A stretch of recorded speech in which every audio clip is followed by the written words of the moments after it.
fois a pu froisser votre sentiment à mon égard? Quel sentiment? Vos mots sont des poignards. J'ai appris récemment mon tranchant. Quelle est cette humeur? Dégage! Pardon? Dégage! Chérie, mon cœur, qu'ai-je fait qui me vaille ce traitement? Que t'ai-je fait? Faut-il qu'à l'aide de mes lames j'élargisse tes oreilles?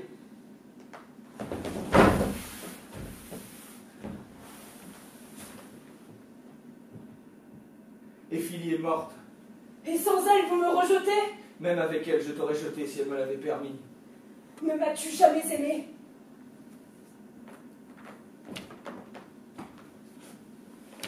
Un jour, une fois, un instant, une blague.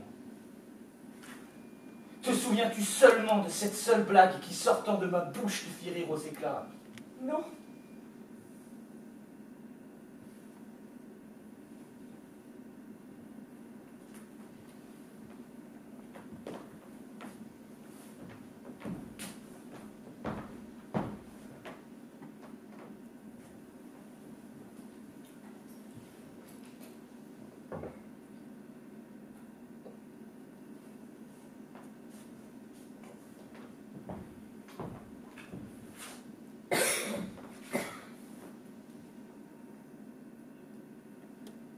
Tu devrais te suicider. Tu ne m'aimeras jamais? Jamais.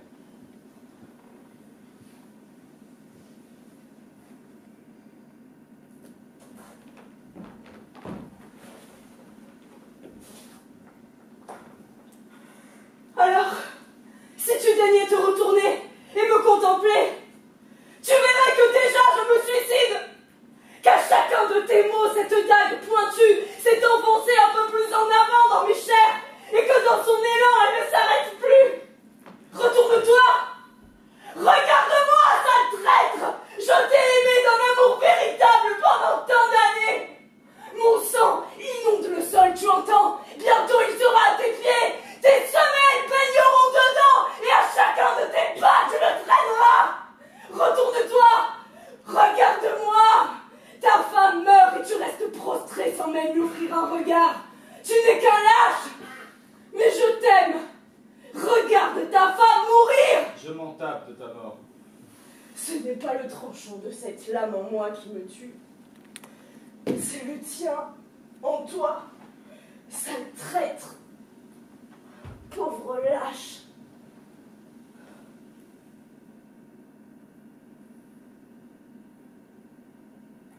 Ça y est. Je crois qu'elle a fini.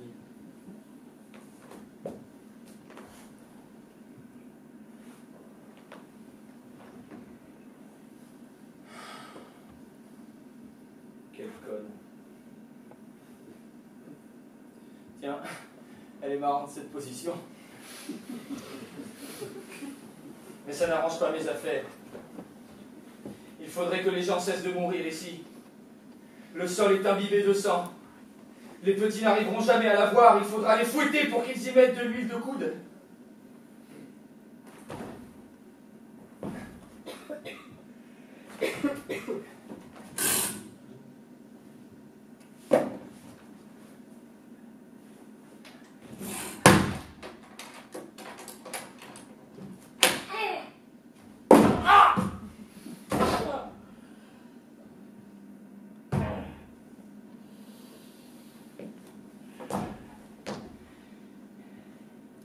Ma chère, chérie de moi, tu ne peux pas rester là. Je n'ai pas très envie de te porter, mais je n'ai pas besoin que ces bruits de ton stupide suicide. Surtout pas en ce moment.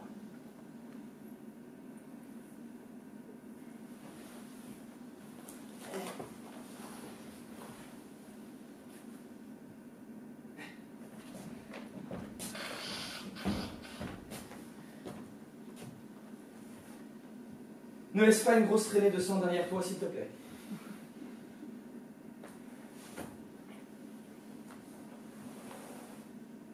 Oui. Non.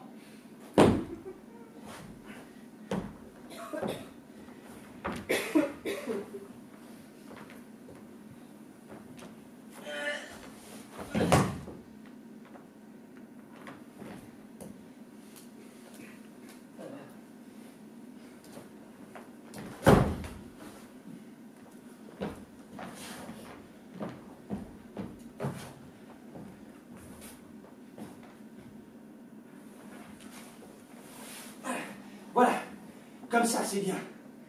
Tu vois, ma chérie, quand tu veux.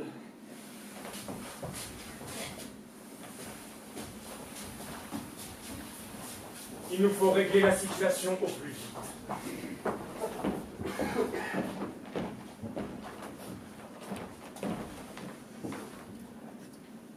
Si nos alliés ne me croient pas maître des événements, ils s'empareront réellement de l'Octogone et du pays. Qu'as-tu fait du corps de ma femme?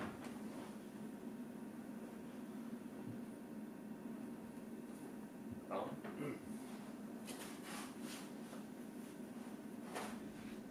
Elle t'a échappé.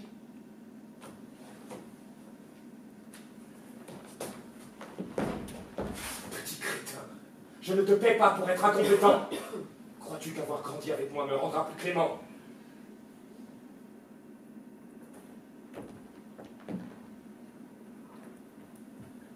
Qu'est-ce que tu fais encore là? Trouve-la. Fais-la souffrir. Tue-la. Cache-la. Et dépêche-toi, ou sinon ce sera ton corps que tu devras cacher. Je vais parler à l'Octogone. Disparaît.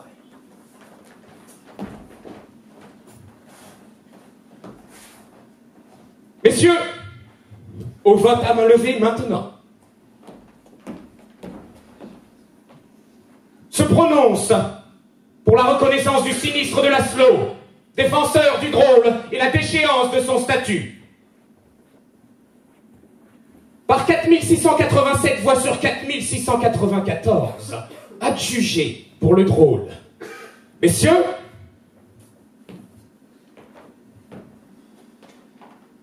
par application de l'article 5 de la Grande Blague régissant notre République du drôle, le président de l'Octogone, c'est-à-dire moi-même, Humbert, se voit confier les pouvoirs et devoirs du statut de défenseur du drôle par intérim. La séance s'en va.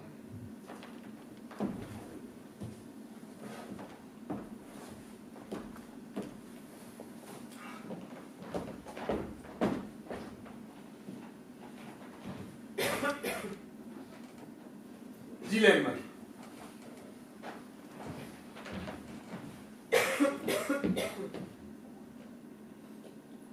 Le toubib est formel. L'actif Doudi est mort d'une mort de mime. Il n'y a jamais eu qu'un mime dans tout l'Octogone. Celui du président de l'Octogone, Humbert, qui, en héritant du poste de défenseur du drôle, devient mon patron. Mon travail consiste à faire respecter les lois. Mon travail consiste à maintenir la sécurité et, lorsque j'échoue, à conduire les fautifs devant un juge.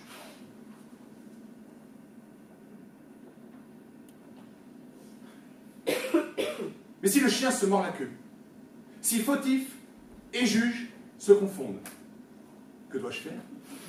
Suis-je responsable d'un système impossible où le coupable devrait s'administrer lui-même une terrible punition?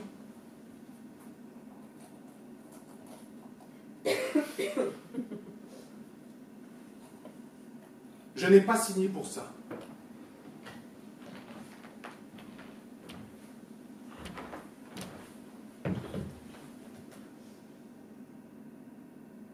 L'Octogone.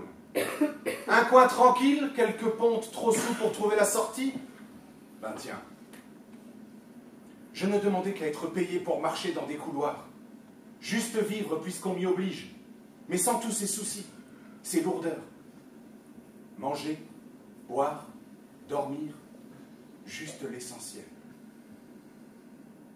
Même baiser, je veux bien m'en passer si quelqu'un me soulage de tout ce poids. Bonjour madame.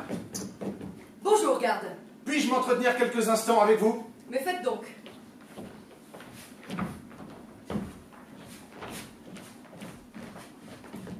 Durant ces instants, vous serez le gage de ma sécurité. Madame, ceci est délicat. Ceci concerne votre mari, son mime, et Feu Doudi, son larbin. Madame, le mime, c'est une certitude, a tué Doudi. Madame, le mime, c'est une autre certitude, n'agit que sur ordre de votre mari. Explicitez votre question. Votre mari a-t-il commandité le meurtre de Doudi? Oui, Comment le savez-vous? comme vous, mais mes déductions furent plus immédiates.